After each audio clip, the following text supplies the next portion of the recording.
Sinasabi ng Red Knight na isa lang itong stepping stone. Dahil lang na-block niya ang isang pag-atake, sa tingin niya ba, lahat ay nasa ilalim niya? Sa isip-isip ni Asmafel na ang kanyang sword ay palaging tina-target ang mga mahihinang punto. Siya ay matalim at tumpak, ang kasabihan na ang henerasyong ito ay nalampasan si Piaro pero hindi ganap na walang batayan. Sinasabi ni Pan na medyo sanay siya, sabay-sabay niya silang tinalong tatlo.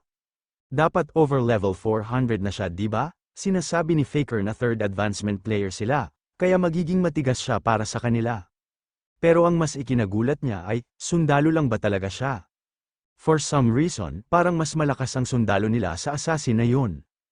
Inutusan ni Lowell ang mga kasama nito at sinasabi nito na atakihin ang hukbo ng Borneo kasama ang mga miyembro ng guild sa likuran. Pabayaan niya na yang lalaking yan, napapatanong si Pan kung kilala niya ba yung sundalo. Sino siya? Sinasabi ni Riguez na malamang NPC siya na kinuha ni Mr. Greed kung saan. Hindi talaga makapaniwala si Pan at sinasabi nito na hindi, pero sino siya? Sinasabi ni Faker na hindi nakakagulat, mag-regroup sila sa iba. Sinasabi ng Red Knight na ang sundalo ng Raiden, at napapatanong ito kung bakit ang isang expert na tulad niya, na naglilingkod bilang sundalo sa ganitong maliit na bansa. Anong identity niya? Sinasabi ni Asmafel na ang sining ng spear ng Raiden ay maaaring gawing expert kahit ang isang regular na sundalo.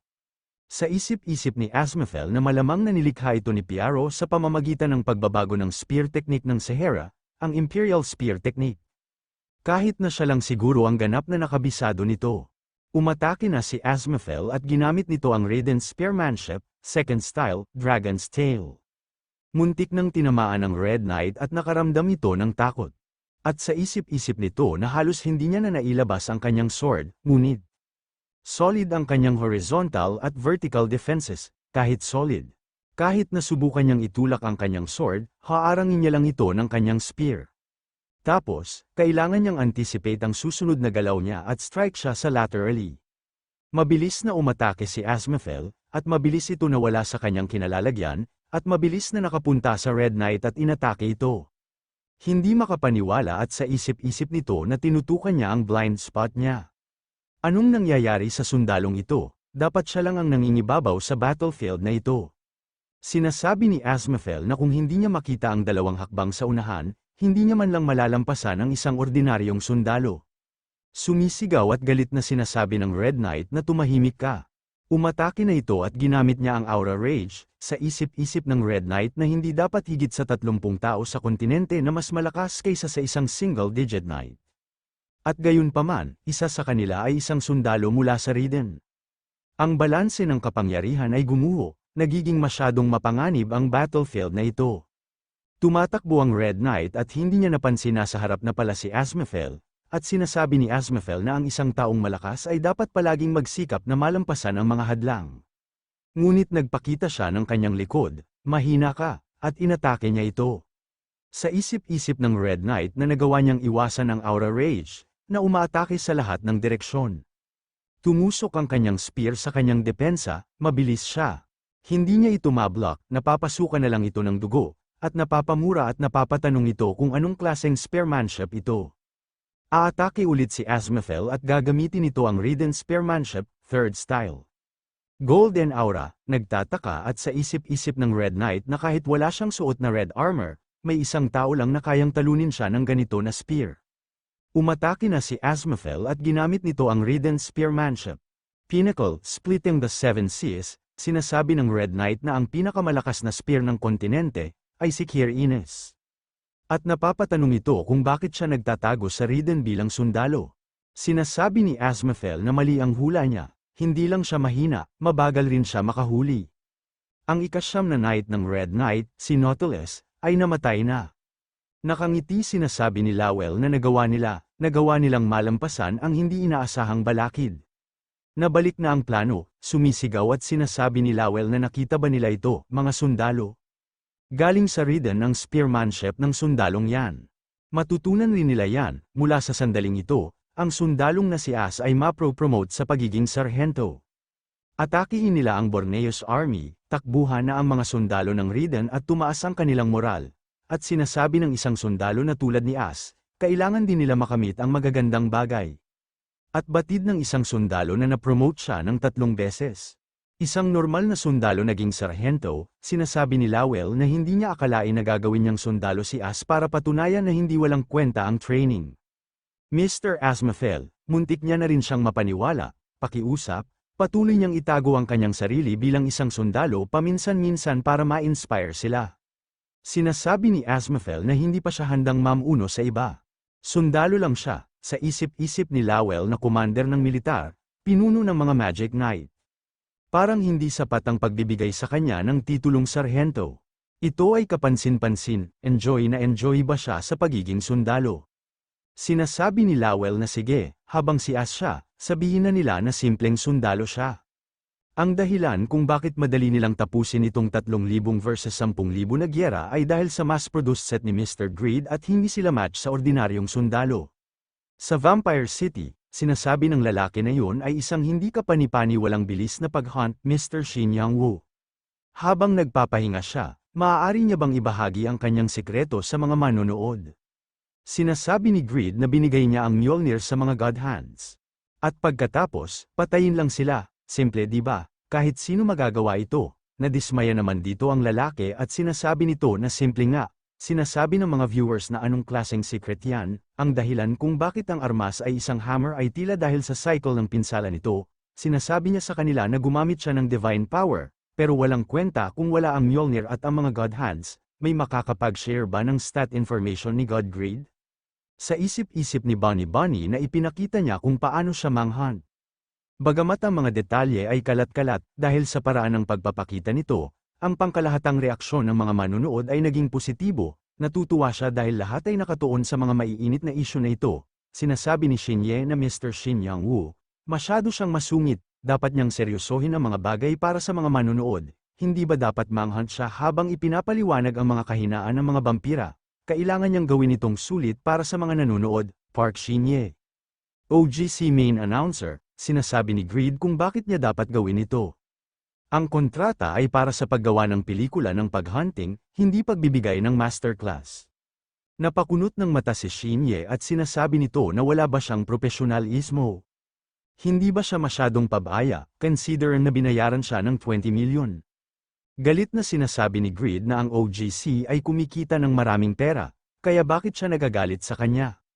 Siya ba ang nagbabayad sa kanya? Pinapatahimik naman ni Park Jong-soo si Ms. Shin-ye at sinasabi nito na huminahon siya.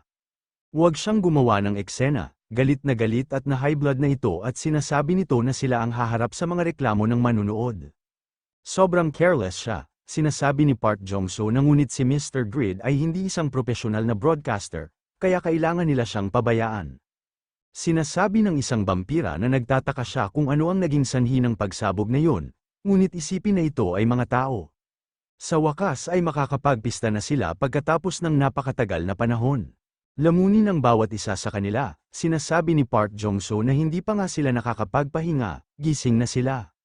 Lahat, humanda sa pag-record, Ms. Shin-ye, iwaksi niya rin ang kanyang ugali. Sinasabi ni Shin-ye na fine, at batid pa ni Park Jong-soo na Mr. Shin Yang-woo, ituloy niya na ang paghunting. Biglang naghikab si Greed at nanglaki naman ang mga mata ni Shin-ye. Sumisigaw at tinatanong ni Shin-ye na Mr. Shin Yang-woo, anong ginagawa niya? Mamamatay silang lahat, biglang nawala si Greed at sinasabi nito na tama. Pasugad na ang mga vampire sa kanila, sumisigaw parent si Shin-ye at tinatawag nito si Shin Yang-woo. Tumatawa at humihingi ng paumanhin si Greed at sinasabi nito na late siya. Sa isip-isip ni Bonnie na siya ay nakakatakot. Malamig siya sa mga nasa labas ng kanyang inner circle.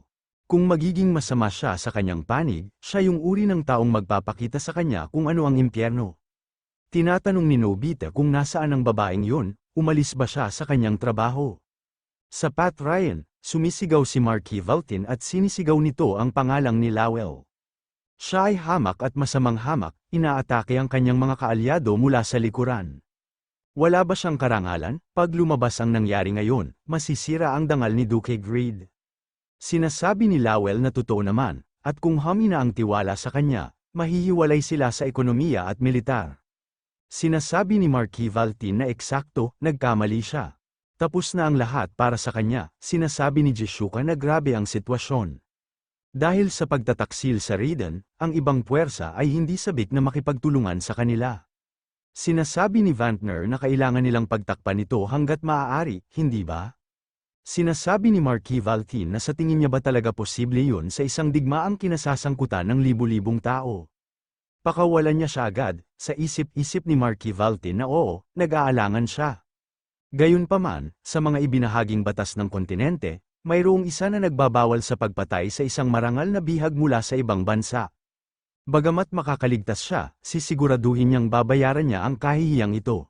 Sa sandaling bumalik siya sa Gauss, bubuo siya ng isang alyansa sa Ethnal at maghihiganti sa inyo mga bastard. Ang kanilang mga katawan ay hindi magkakaroon ng isang lugar na libing sa kontinenteng ito.